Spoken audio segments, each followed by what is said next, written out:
Hey fellow Aquas, how y'all doing? Welcome. We're going to be doing your December monthly general reading here. Let's get right into the meditation. Whoa.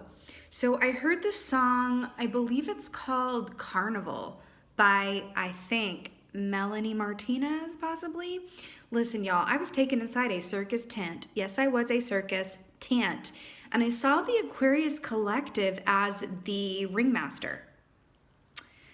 Quite literally, as a ringmaster, sitting in the middle of this circus tent with a top hat and everything, y'all, although, it was very bedazzled and, extra like we are. But I saw, as the ringmaster, the Aquarian Collective, sitting there like, royalty on a throne while all of these different circus acts walked before them. Like I saw a polar bear that can dance. I saw like a blue man group kind of blue fish man. I saw like all these different acts and energies walking to and for in front of the Aquarian Collective. When I think about that, I think about Aquarians. What are we known for? What do we have their reputation around? Being true originals. Letting our freak flag fly. Not doing anything the way that other people do it. For an Aquarian, the minute that you say, oh, well, this is how this person does it, that is a cue to me to tune out immediately or to go, oh, well, that's how I'm not going to do it then. We will go out of our way sometimes, not all of us, but sometimes we will go out of our way not to do something that someone else is doing. Right? And that can be difficult for a lot of people to understand. They're coming from a place of like, well, I'm just trying to help. And you're like, okay, but I have to do me. I have to be me. Like the thought of being like anyone else or someone wearing what we're wearing even in like a very small way, or someone like even I'm going to use air quotes, like copying us, even if it's unintentional, or us unintentionally copying someone. It's like, no, we have to be in our original and true energy. That is the starting point for the month of December for y'all. Now, what I also saw was, as this ringmaster sitting in the middle of this tent, I saw these different screens of possibility flash by.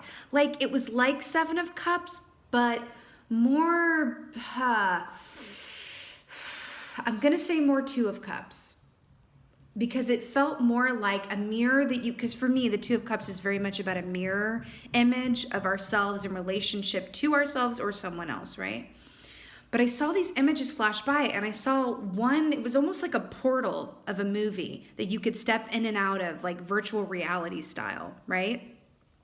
And I saw this first image step up, and I saw the Aquarius Collective go, next, and then another one popped up and go, next, and then next.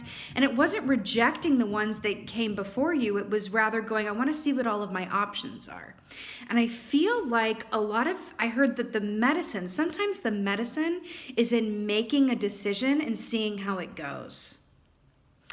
Oftentimes it is impossible to have all of the information and the sure bet aspect of something before we commit to it. But sometimes the experience itself is about committing to it. And you have no way, even though we are futurists, even though we have the ability to see forward and behind and everywhere in all directions of space and time, honey, right?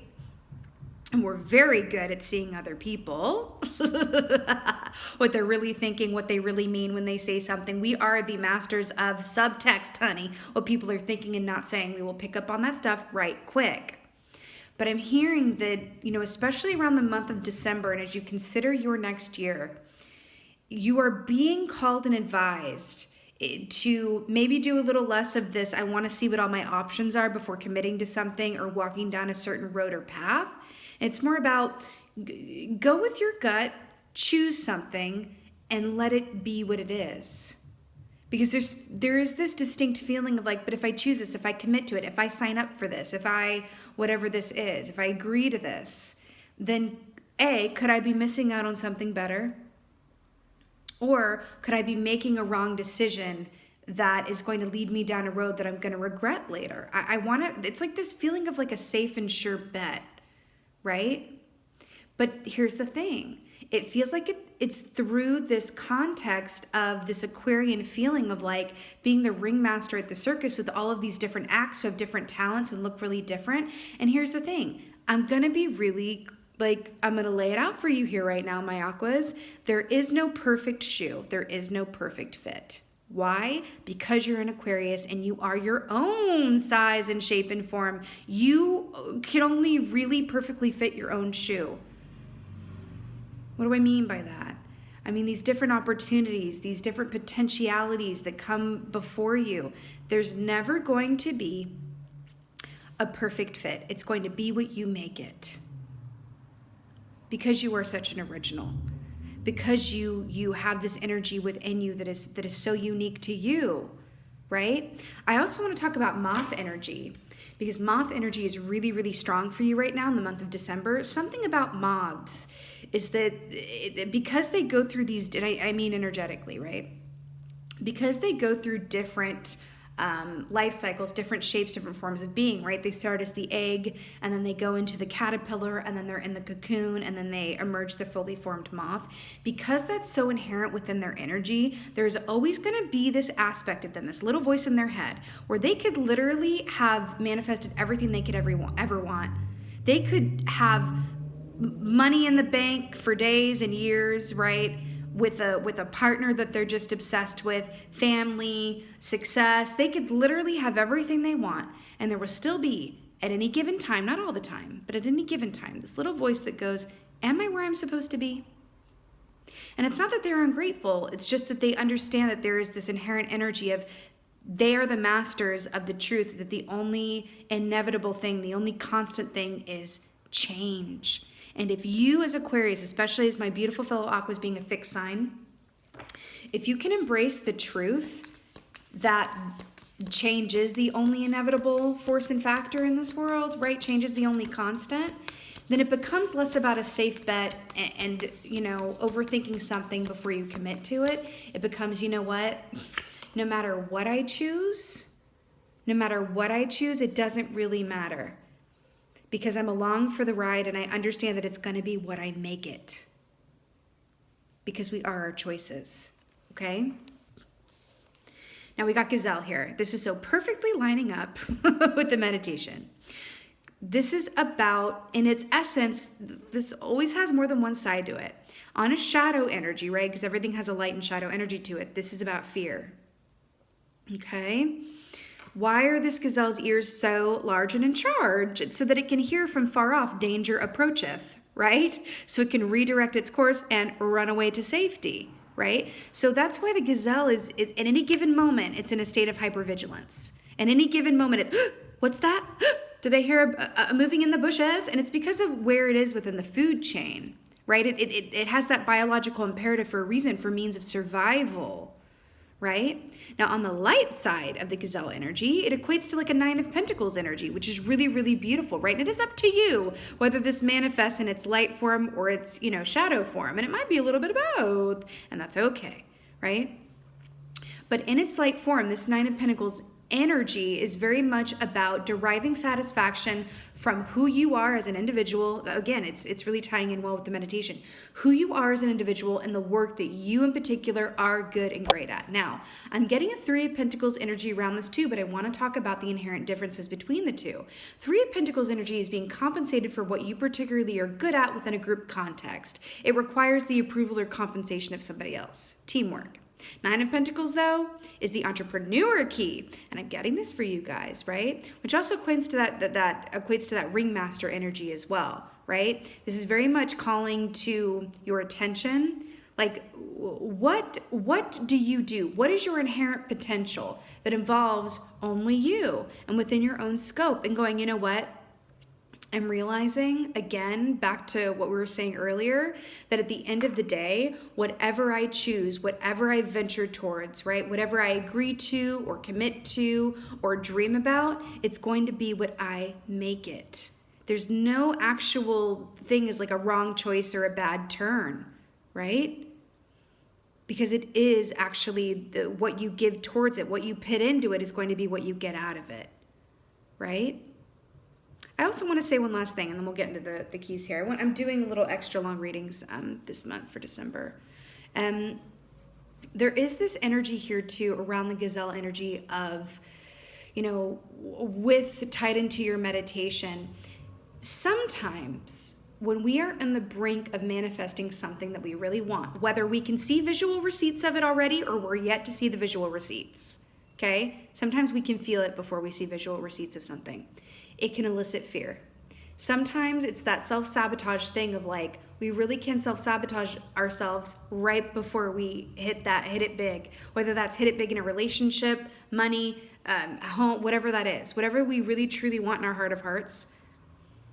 We can do this thing where it's like, oh my God, run! So for us, this feels like, oh my God, is that abundance in the bushes? Is that abundance? Is that abundance? Run! Right? Because abundance, getting what we want, can be terrifying. Because why? Why can getting what we want be terrifying? I want you to really think about that. Why can getting what we want be terrifying? Because once we have it, then we can lose it. And that's the worst of all. The only worst thing than getting what you want is losing what you want. Is having it and then losing it, right? I'm not saying that's true. I'm just tapping into the mentality here. Okay?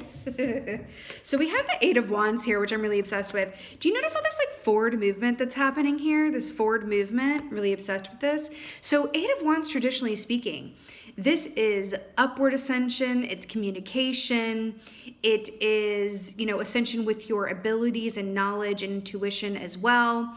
But the Eight of Wands also speaks of, big movement towards something that activates your heart, right? So this could be movement in business, hearing a lot from people that you really adore and love, spending good time in communication with them, with yourself. This could be, writing that great manifesto that, that you've been wanting to write. But I'm also really drawn to this horse energy here as well, because horse for me represents the Chariot key in the Tarot, which is very much about fast, forward, balanced movement, right? He's in the Chariot key. There's that white and black sphinx, which speak of or represent yin and yang, shadow and light. I feel like this is you incorporating both your shadow and your light aspects and using them both to propel you forward. Propel you forward towards what? Well, I feel like this is going to be different for different people, but I feel like for a good group of you guys, this is romantical. I have to tell you, because I'm really drawn to this red string here, because it's talking to me about the red string of fate. Now, y'all know, if y'all have been here for a moment in time, y'all know I don't do specific love readings, okay? I used to back in the day, but I don't do them anymore. I haven't for some time. If love wants to come up and speak its name, then I will comment on it. And I'm feeling that here for y'all. For some of y'all, this is romantical, okay? And I feel like it's moving towards a greater commitment or moving towards this person. There's something about that. Now, for others of y'all, this has to do with the home, because these also look like marking stakes to me that you would put in the ground. And for another, again, just like the meditation with the carnival, with the different carnival acts and the different like optionality here, this is going to be different for everyone. For others of y'all though, this really feels like writing or creative project. It really, really, really, really does. But this is fast forward movement, and I'm obsessed with it.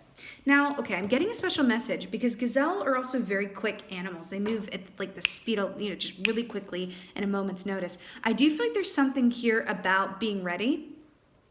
I do feel like you might be manifesting some opportunities that might seemingly come out of nowhere, and you're being asked to be ready and prepared. And what's that saying that RuPaul says? If you stay ready, you ain't got to get ready. There's something about that too. But also there's a call to be adaptable and flexible. Okay, that feels really, really, really important. Why are they taking me to this carnival? They're showing me like a carnival act of someone who's very bendy and flexible, who has very little cartilage or something. Is that what it is? Like really flexible and bendable and adaptable. And they're saying if you can go with the flow, right? If you can go with that flow, and that can be difficult. I mean, here's the thing. As Aquarians, we're air signs, so we can go with the flow, but sometimes it can be difficult to do when we want what we want, how we want it, because we're fixed signs. But we're really being asked to really go with this flow, y'all. Really go with the flow, okay? Allow yourself to be moved within this December season, especially Sagittarius energy here too, because Gazelle is fire energy, right? And we are in Sagittarius season, right? So if you think about a fire, it's very transformative, but it also needs to be, stoked to be, stay alive and then put out, and has go into a smoke formation and all of that. Different cycles. You're being asked to really go with it, right? You have the Two of Wands here. So wands and wands. Remember, So actually we have triple fire here because Gazelle is fire energy and then 8 of Wands and then 2 of Wands, right? It's beautiful. Remember, Wands rule the actions that we take. So far, this is very much about action, right? Really beautiful. The actions that we take. So this message here, traditionally speaking, 2 of Wands is about getting all of your ducks in a row, right? Before you move forward into the 3 of Wands and you take action around it. And what's really interesting about this, do you remember in the meditation how I saw you guys sitting as the ringmaster, and then you were like kind of like swiping through and they were coming through on a screen? I'm really drawn to these 2. This is an option coming to and towards you. I feel like this is what is being presented and offered to you, right? Now, I'm gonna go somewhere with this because I'm a feeling it. I feel like this is a manta ray. Or a stingray, but I think it's manta ray. It's a manta ray. And I feel like this is Monterey Bay, actually, is where this is depicted. The salt water. I'm getting a big message around the salt water. The salt water is the ocean. Well, first of all, water represents feeling and emotions, right? And intuition. The salt water, though, the salt is a cleansing agent, which removes anything that is not of our highest and best good. I feel like this is a special message for you around there's an opportunity coming your way. And yes, it will be different for everybody, but you'll know it. You'll know it when it arises. There's an opportunity coming your way, and you're being asked to take a moment and consider it from a feeling place before swiping or moving through or running the other way. That's what it feels like. I'm also, manta rays as well have a lot to do with shadow energy and shadow aspects. They kind of equate to, well, stingrays do as well, to the strength key in the tarot, which is really about understanding, I feel like in this context, is really about understanding that, again, there is no right or wrong. There are only choices made from love and choices made from fear. You are being asked to make choices from love in the month of December. And I feel like if you are able to do that, the more you commit to that, listen, maybe take it in a different context. Maybe it's less about committing to a certain person, place, or thing, and it's more about maybe you know how they say one day at a time feels a lot more doable? Maybe this is really about, for you, making choices from love and not fear. Can you commit to that? Can you take this Gazelle fearful energy, flip it, twist it, back it up, and rework it? And make choices from love and not fear. That is how we move from the shadow aspect of the Gazelle into the light, which is that 9 of Pentacles energy, right? Woo! Aquarius. All right.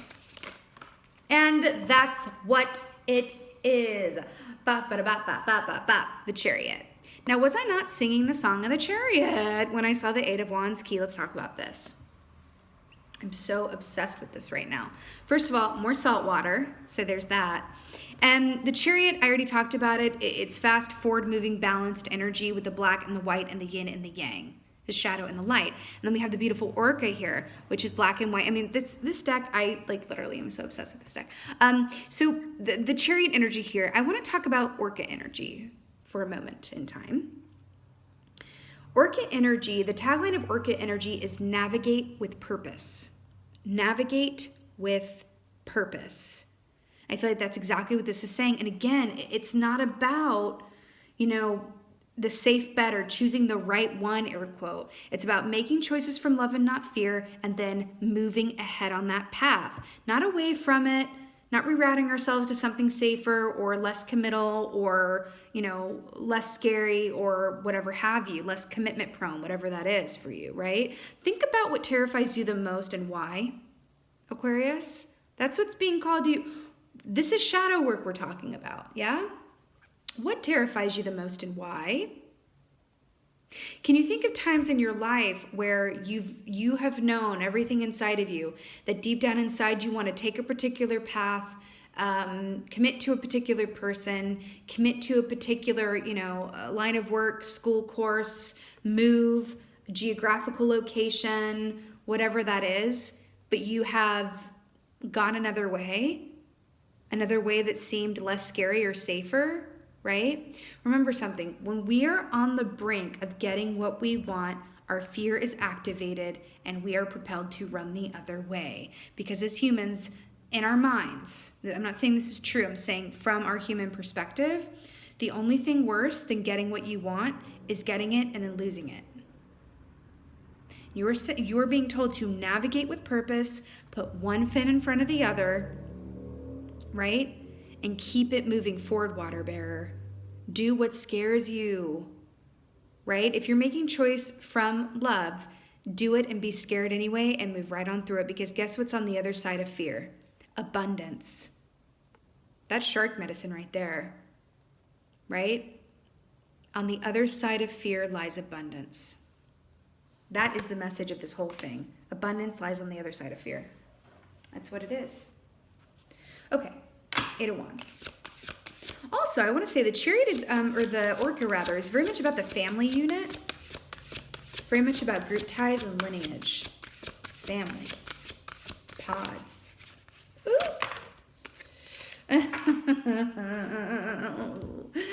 The High Priestess. Why am I not shocked at all?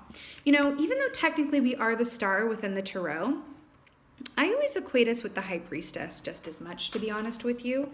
So this is clarifying the Eight of Wands. What have I been talking about? So the High Priestess is very much about intuition, right? Clicking in to discern what lies within the shadows of our own subconscious, within the shadows of our own psyche, right? Remember what I said earlier about Aquarians being experts at reading the subtext? That's also what the High Priestess does. She can read the subtext of other people really clearly. Like, she can hear what they're not saying. Okay, think about like a movie that is in a different language than your the language that you speak. So there's subtitles at the bottom, right? The High Priestess, and Aquarians as well, the High Priestess, the person that she's talking to is the movie on the screen, right? And they're speaking let's say her native language is English, right? And they're speaking in English, but then the subtitles at the bottom of the screen are the subtext of what they're thinking and not saying. That is how the High Priestess receives and lives her life force, okay? And I feel like Aquarians are very similar to that, to be quite honest with you. When we're in alignment anyway, sometimes the shadow energy of that for Aquarius is imagining that there's a subtext that isn't there. I want to say that as well, and I say that with love, and I relate to it, right? I understand that. This is saying, in terms of this movement forward and ahead, also incorporate your intuition, but also know thyself. Because if you know and see yourself clearly, if you take the emphasis off of other people or optionality outside of you, and you look within yourself and you know yourself, and you can, you know how we're really good at calling other people out? Can you call yourself out? Can you turn that and invert it towards yourself and call yourself out and say, boop, that's out of fear. You're trying to justify something, not doing something or doing something, and you're calling it being smart, but it's out of fear. You're being asked to check yourself in a great way. But the reason behind this checking yourself is so that you don't cut yourself out of this beautiful opportunity and potential that lies before you and wants to be yours, right? If you can check yourself and really be true about and honest with yourself about what your motives are and the way that you are thinking and feeling and approaching something, that is all you need, okay? That is all you need. Remember, abundance lies on the other side of fear. So think about that. Observe yourself. Observe yourself, I feel like is what this is saying. Observe yourself in relationship to success. Observe yourself in relationship to risk. Observe yourself in relationship to abundance and love. Okay? Observe yourself. Know thyself. Right? 2 Wands.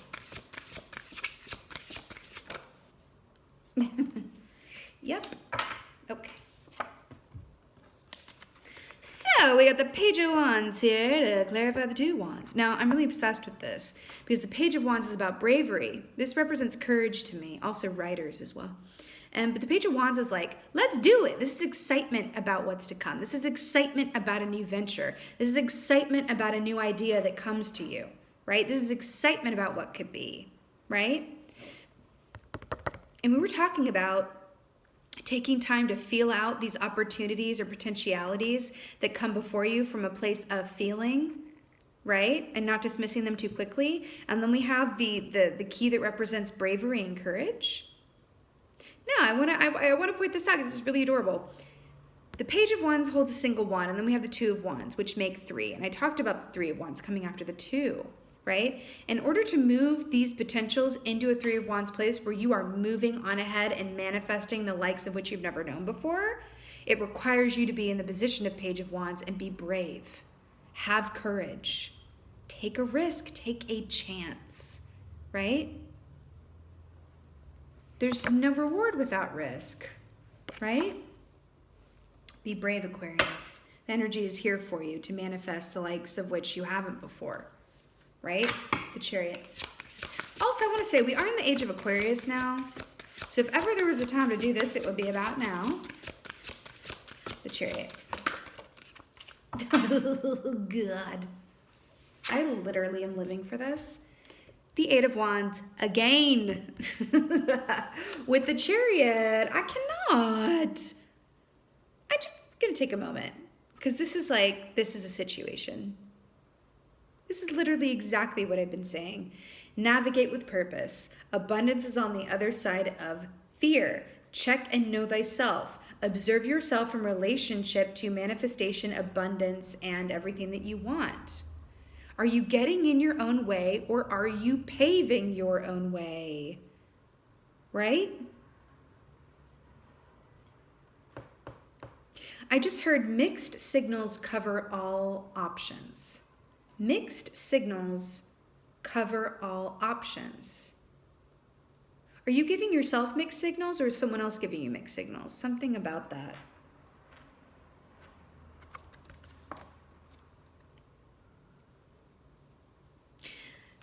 Would you please look at this bird of prey? Swiping down, and then there's this snake energy here too, which is about transformation, shedding your skin and moving into a new cycle. Remember what I said about the moth energy being really present at the top of this reading in your meditation, and how there's always going to be this aspect of like, am I in the right place? Did I make the right decision? If you can really truly embrace the truth that the only constant is change and that every decision you make is going to be what you make it, the outcome is solely based on you and what you choose it to be, isn't there inherent freedom within that? If we let go of this whole idea of like fate or preconceived, it had to happen this way, it was going to happen this way, I don't believe in that, right? You are the auteur of your own life. And if you are the auteur of your own life, then there's no reason to be afraid about walking down a certain road and allowing it to lead where it leads. Again, if you're making the choice out of love and not fear, great. And when I say love and not fear, I don't just mean love of another person. Come on, like that old news. I mean the kind of love where it's an energy that you're choosing, because faith is love, right? Patience is love. Kindness is love, right? Forgiveness is love. See what I'm saying? All of that good stuff. All those warm and fuzzies and cuddlies. All of that. Faith is love. So if you're embodying love energy in the choices that you make, that is really all you could ask for, right? But in the base case, y'all, this is fast forward movement towards everything that you could ever dream of. So also dream big. Go for it, right? Go for it. Again, these are the actions that you take. This is your energy within December. Beautiful. I'm obsessed. Let's get an article. Did I shuffle these? Yes, okay. Let's get an article for my Aquarius. This is so beautiful. I really love this. Oh, God. Oh, Lord. Let's talk about the smoky mirror. Remember what I said in the meditation about the Two of Cups and how I felt those options coming before you were less of Seven of Cups and more of Two of Cups, because there was a mirror aspect to that. I need a sip of the coffee.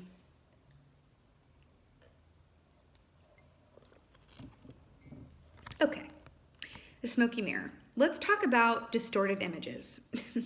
This is exactly what we've been talking about. This Buddha here, right? The Buddha sat in silence and meditated for I think it was like years or something, like withstood storms, everything else. And the spirits sent the seven-headed snake, Naga, right, to protect the Buddha while he meditated, right? Again, the snake energy here as well, transformation. But there is this energy here around the smoky mirror of the only real way to see things clearly is to see yourself clearly. This is exactly what I was saying about know thyself, the smoky mirror. That's what this means. If you look this up in the guidebook that comes with this, this is literally what it talks about. In order to see things clearly, you have to first see yourself clearly. And how do we see ourselves clearly, aside from our conditioning and our fear and our convincing ourselves that things are one way, or even really calling to point and focus like our own inherent prejudices around people, places, and things, right? How do we do this? Through self-observation. Can we? Yes, we can. Yes, we can. Be the observers of ourself, because that is where the true perspective and illumination lies, through observation. Listen, emotions are, and I know you're going to relate to me on this as fellow Aquas, emotions can be rough and tough. Emotions are not our natural element, yet we still have them. So how can we work with our emotions and allow them to work with and for us as opposed to against us, or as opposed to an element that we see as inconvenient or uncomfortable? How do we do that?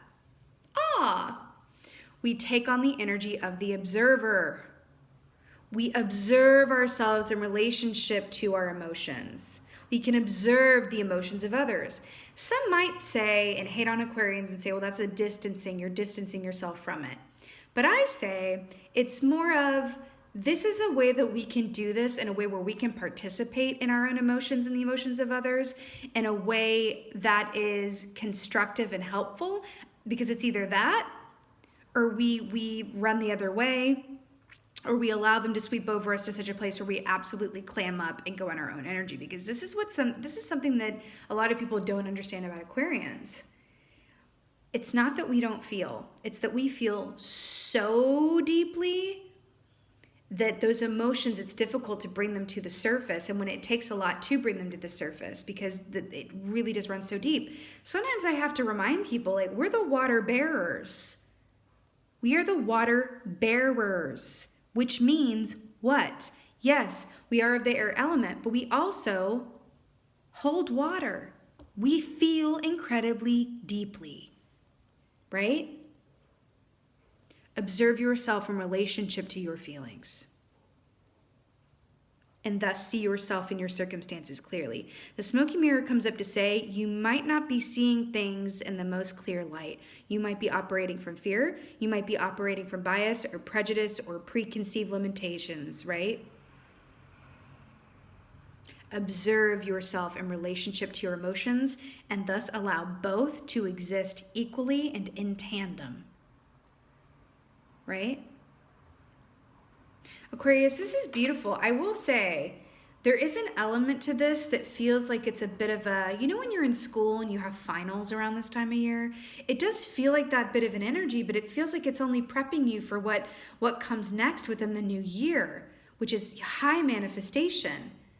You're being asked to do this work so that you can let yourself have what you want. This is all about letting yourself have what you want. Okay? It sounds easy, but it's not really. As humans, we're not really pre-wired to that. We have a lot of conditioning and a lot of things go on and happen in life that really work on us in certain ways. And sometimes we have to be vigilant with and for ourselves around it, okay? But you got this, Aquarius. I am sending you, my beautiful fellow Aquas. This is the last reading of this year, really. I mean, I will put out more for January and whatnot, but this is the last reading of 2020. And I just want to send you guys so much love and blessings, and thank you for your support, especially because you guys, Aquarians, this channel, the subscribers on this channel are mostly Aquarians, like by and large, mostly Aquarians. So I want to give you guys extra special thanks and love and appreciation. I am wishing you a most blessed December, and just thank you from the bottom of my Lady Crow heart. Thank you for being here. And as always, thank you for being you, and be well. Until next time.